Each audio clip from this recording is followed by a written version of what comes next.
नमस्कार.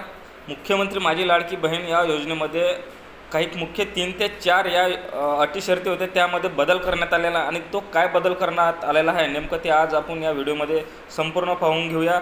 तर पहिली अट अशी होती की फॉर्म जो अर्ज करण्याची तारीख होती 1 जुलै 2024 ते 15 जुलै 2024 पर्यंत जी ठेवण्यात आली होती ती अट काढून ते मुदतवाढ त्याच्यात देण्यात आलेली आहे. यामध्ये आपल्याला 2 महिन्याची मुदत देण्यात आली असून 31 ऑगस्ट 2024 पर्यंत आपण केव्हाही याचा अर्ज करू शकतो. कारण की प्रत्येक ठिकाणी आता सर्व सेक्टरवर समजा ऑनलाईन सेक्टर म्हणा किंवा कुठलंही CSC सेतू सेवा केंद्र या ठिकाणी महिलांची खूप गर्दी होत होती आणि महिलांना असं वाटत होती की 15 जुलैपर्यंतच याचा अर्ज करता येईल. त्या कारणानं आपल्याला लाभ मिळाला पाहिजे यासाठी महिलांची खूप गर्दी होत होती. परंतु यामध्ये आपल्याला मुदत दिल्या कारणाने आपल्याला एक सवलत मिळाली आहे. आपण आपले कामं सारून किंवा आपले कामं करून केव्हाही आपल्या या 2 महिन्याच्या कालावधीमध्ये आपण या ठिकाणी अर्ज करू शकतो.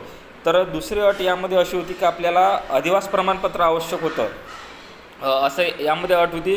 परंतु या ठिकाणी आता कुठल्या महिलेचं समजा आता लग्नाआधी समजा लग्नाचे म्हणजे आता लग्न झाल्यावर नाव बदलते किंवा बाकीचे डॉक्युमेंट्समध्ये सुद्धा फरक पडतो. परंतु महिलेचा जर समजा लग्नाच्या आधीचं समजा रेशन कार्डमध्ये जर नाव असेल तर त्यानंतर मतदान कार्ड असेल किंवा शाळा सोडल्याचा प्रमाणपत्र प्रत्येकाकडेच असते आणि जन्माचा दाखला या 4पैकी कुठलंही ओळखपत्र जर आपल्याकडे असेल तर ते आपल्याला या अर्जाकरता ग्राह्य धरण्यात येणार आहे. ही एक अट या ठिकाणी बदल करण्यात आलेली आहे.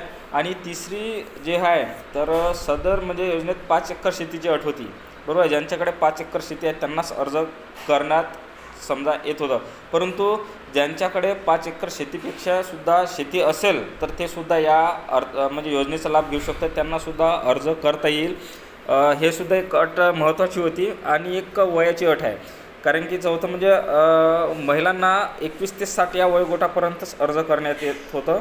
तर यामध्ये 5 वर्षाची वाढ करण्यात आली. म्हणजे आता 21 ते 65 वर्ष ज्या महिलांचं वय असेल त्यांनासुद्धा या ठिकाणी अर्ज करण्यात येऊ शकते म्हणजे करता येईल. कारण की कोणाचं 60 जर झालं असेल 61 असेल त्यांनासुद्धा लाभ घेता येऊ शकतो. महत्त्वाचं म्हणजे या जे काही अटी शर्तीमध्ये बदल करण्यात आला ते खूप महत्त्वाचं आहे.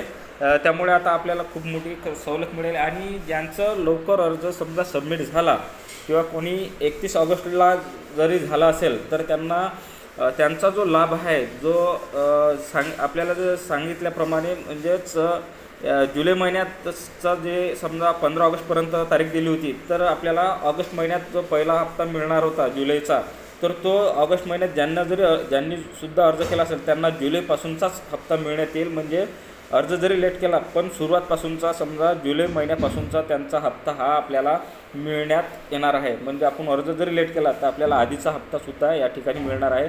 असं या ठिकाणी काल आपल्या उपमुख्यमंत्री यांच्या माध्यमातून या सर्व अटी शर्तीची हे सर्व माहिती आपल्याला या ठिकाणी देण्यात आलेली आहे.